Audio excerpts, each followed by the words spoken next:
What happens when you take a manufacturer known for incredibly large cars and a budget developer? Well, you get the game that we're looking at today. Welcome to the Worst Racing Games, the internet series where you guys suggest different racing games that you think are terrible, and then I play them, review them, and rank them. Last week we had the kind of terrible but ugly Martians Zoom or Doom, which is still hilarious to say, on the PS2. And this week the wheel has chosen Hummer Badlands, also on the PS2.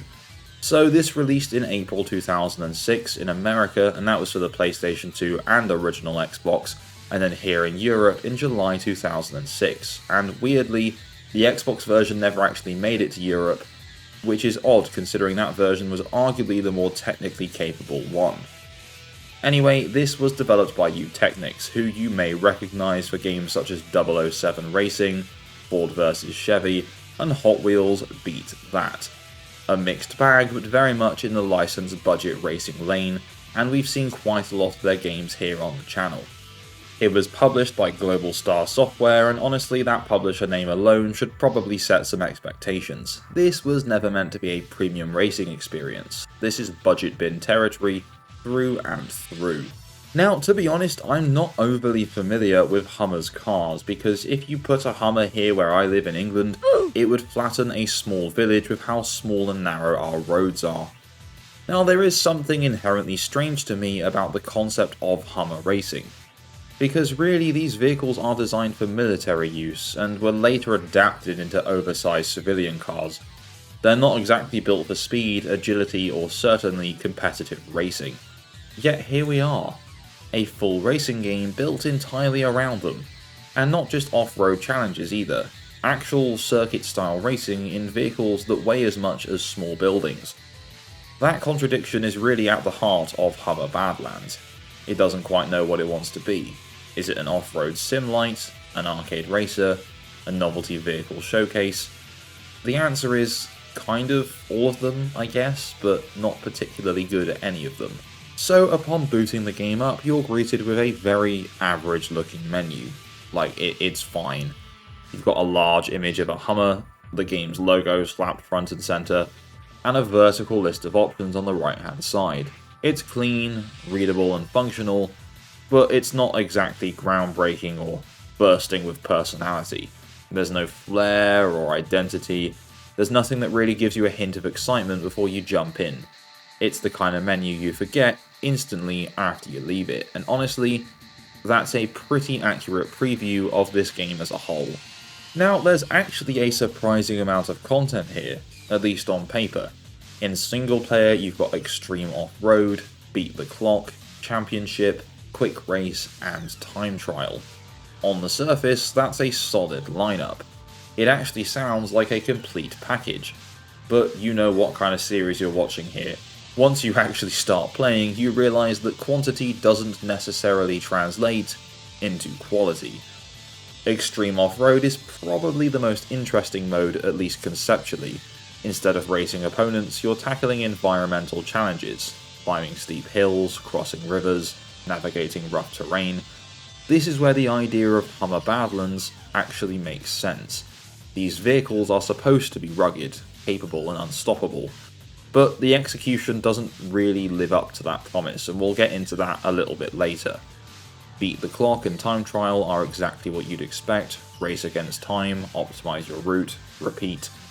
Championship mode is your standard progression system, multiple cups, each consisting of 5 races, with points awarded based on finishing position. One thing worth noting though is that each championship cup is tied to a specific location, with multiple track variations in that area. It's a clever way of stretching limited environments into more content, but it also means on the flip side that things start to feel repetitive very quickly. Oh, and then there's Quick Race, which is, well, Quick Race, you don't need me to explain that to you. Now, before we dive into the gameplay experience, if you're a fan of racing games, retro racing games, or terrible racing games, then please consider hitting that subscribe button and tapping the bell for notifications to stay up to date with my future uploads. And if you'd like to support the channel any further or the series, then please check out my Patreon using the link in the description below. Over on my Patreon, you can get early access to the Worst Racing Games episodes, as well as your name in the credits of every upload, and behind the scenes goodies. Anyway, that's enough selling myself to you, let's talk gameplay. So let's get straight to it. This is a racing game where the racing feels completely at odds with the vehicles that you're driving. Hummers are not fast, they're not nimble, and they're not designed for tight corners or high-speed competition. They are literally pretty much tanks. So putting them on traditional racetracks, which are wide, smooth, forgiving, completely removes any sense of challenge or identity. You're not wrestling with terrain so much, or carefully navigating obstacles, you're just driving, and not even in a particularly demanding way. Don't get me wrong, there is some terrain where you're going off-road, but for the most part, it's very easy stuff. And speaking of that, the biggest issue with this game is how unbelievably easy it is. This is one of those games where you can pick it up, play through the majority of the content, and be done basically within a couple of hours. And that's even if you're not skilled at racing games, like me. There's very little resistance or punishment or any need to improve. If this were an actual arcade machine, it probably wouldn't last long financially because you wouldn't need to keep putting in coins. You'd master it within about 5 seconds. There are moments in the extreme off-road mode where you might fail a challenge a couple of times, but even then, that's not because of the mechanics, it's more just because it's not clear where to go. Once you figure out the correct path, that's it. Challenge over. Now, there are only 3 main vehicles in the game. The Hummer H1, the H2, and the H3. Each one represents a slightly different tier, the H1 being the biggest and heaviest, and the H3 being the most streamlined and performance-oriented, if that's a thing of Hummers. But here's the problem, really they don't feel that different. Yes, there are slight variations in stats. Yes, in certain modes you can tweak things like suspension and tyres and brakes. But in practice, they all handle in almost exactly the same way. So instead of getting that awesome feeling when you unlock a car that you've succeeded, it just feels like you've unlocked some cosmetic variation of a car you've already driven 100 times. And that kills a lot of the motivation to continue or experiment with the game. So let's talk about the handling and the physics, because this is another part where the game really falls apart. The handling in Badlands can be described as floaty. Not in a fun arcadey way though, more like you're driving a balloon. These massive, heavy vehicles bounce around the place like they weigh nothing. You will hit bumps and launch into the air in a way that feels completely disconnected from reality. It honestly feels closer to something like driving on the moon than a grounded off-road experience. And then there's collision. You can slam into trees, barriers, walls, fellow drivers, and instead of any real consequence, you can just bounce back onto the track. There's not really any sense of impact, no real damage. There's a quick visual cue to show you that, but it's just like a cracked windshield or a dented bumper, and it doesn't affect the performance in any way. For vehicles that are supposed to feel powerful and heavy, they come across as strangely weightless and indestructible. Now, to the game's credit, it does feature a decent number of environments, especially for a budget title. You've got locations like Arizona, Peru, and California. Each one comes with multiple track variations, which does help extend the content, but again, the issue is execution. The tracks themselves are incredibly forgiving, wide roads, minimal hazards, and the shortcuts are kind of pointless. There's no sense of discovery, no reward for experimentation, and because the handling is so forgiving, there's very little risk involved in taking them. So let's talk about the AI in this game, because the AI in Hummer Badlands feels less like a group of competitors and more like a system designed to maintain the illusion of competition. No matter how well you perform, the AI will either stick right behind you the entire time or magically reappear right at the end to give you that sense of a close finish. You can drive a near-perfect race, take every corner cleanly and hit the shortcuts, and somehow they're still there. Not overtaking, not really challenging you, just hovering, like an annoying fly. And on the flip side, if you mess up, like flip your vehicle or take a wrong turn, the AI doesn't really capitalize on it in any meaningful way. They don't pull away or punish your mistakes. They just slow down enough to keep things feeling close, and if they do pass you, you will get passed again very quickly. This is classic rubber banding, but implemented in the most obnoxiously noticeable way possible. There is no illusion of skill here, no sense that you're improving or being tested. It's like the game is constantly adjusting itself to make sure you're never too far ahead or too far behind. And that completely removes any tension, because if the performance doesn't matter, then what's the point of even playing? So speaking of the AI keeping up with you, there's another major issue in this game, and that's the complete lack of consequences. In most racing games, if you go off track, hit an obstacle or make a mistake, there's a cost. You lose speed, you lose position, you lose control, or even get a penalty. But here, not really. You can cut corners aggressively and bounce off walls and plow through scenery, and still come out perfectly fine. The game doesn't demand precision, in fact, to be honest, it barely even encourages it.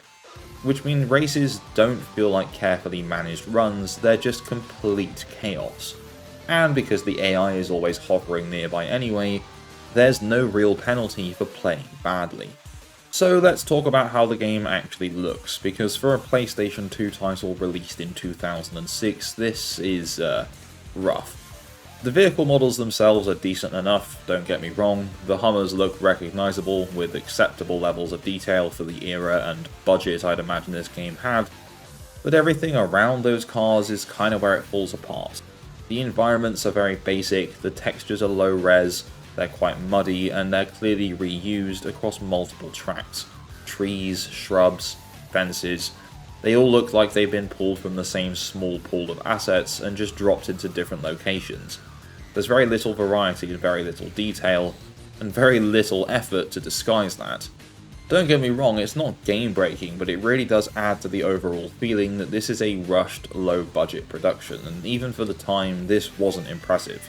There were plenty of PS2 racing games doing far more with the hardware several years beforehand.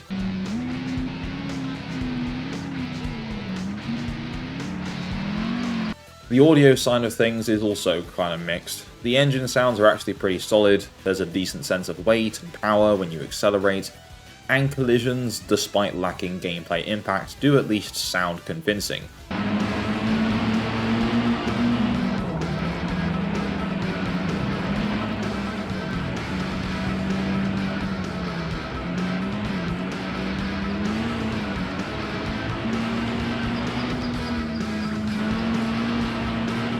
But then there's the music. It's just a few generic early 2000s rock, just on loop. And we're not talking generic licensed music here, we're talking background music, royalty-free, looped endlessly. And at first it's fine, it kind of fits the tone well enough, but after 15 to maybe 20 minutes, it wears very thin. Tracks repeat frequently, there's not much variety, and nothing really stands out. It just becomes background noise, and not in a good way. More in a you might want to mute this after 10 seconds kind of way. One of my biggest problems with this game is how quickly you run out of reasons to actually keep playing. Because the game is so easy, and because the content lacks any depth, you can see most of what it has to offer in a very short amount of time. Unlocking new vehicles doesn't feel rewarding because they don't meaningfully change how the game plays. Completing championships doesn't feel like an achievement because the difficulty is so low. And revisiting tracks doesn't offer new challenges because the layouts are too similar and too forgiving. There's no real endgame, no high-level mastery to aim for, and no compelling reason to come back once you've finished the basic experience. It's the definition of a one-and-done experience, and even then, it might not hold your attention all the way through.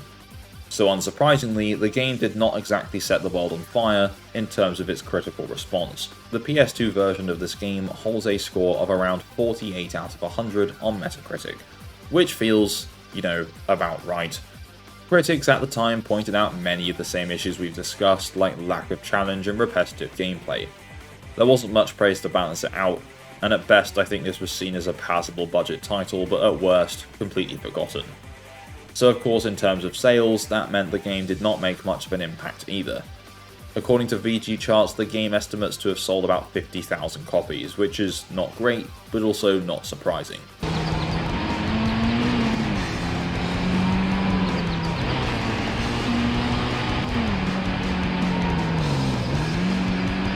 So now the time has come to rank Hummer Badlands in our worst racing games tier list, and should I really just call it Hummer Bad, because that's what it is.